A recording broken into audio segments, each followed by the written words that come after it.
আমার কথার উত্তর দে। আর কোনোদিন মুতবি খাটের পর? হ্যাঁ হ্যাঁ, ক এমন সাধু কে? আর মুতবি কোনোদিন?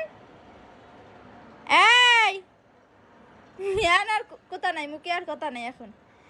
তুই এই সারা জায়গাতে ঘুরে ঘুরে আসি, তাই আমার খাটের ওপরে উঠে পড়ে আমার উন্নাটা রাখা, উন্নার পর মুতি দিলি কেন? এই পড়ে যেতেছি। মুতলি কেন? ওই কেন মুতলি? আবার আবার লেজ নাড়াতিস কেন তুই? কেন মুতলি? আর মুতবি কোনোদিন? তোর কি করা উচিত এখন? কি করা উচিত কি করা উচিত? কথা কও। দুষ্টু, আর মুতবা নাই কোনোদিন? হ্যাঁ, আসো না।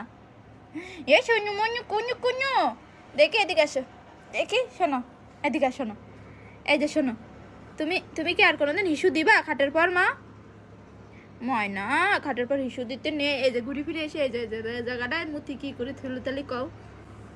কেন মুতি চাও তুমি? আবার আবার লেজ নাড়াও। আর মুতি না জানো কোনোদিন? মনে থাকবে? এই মনে থাকবে? আবার লেজ নাড়াতে, লেজ নাড়াইতেছে আবার, দেখো তাহলে। এই যে শোনো, এদিকে শোনো। দেখি দেখি ব্যথা পাবা, এদিকে আসো। এই যে শোনো, এই যে আমার দিকে তাকাও।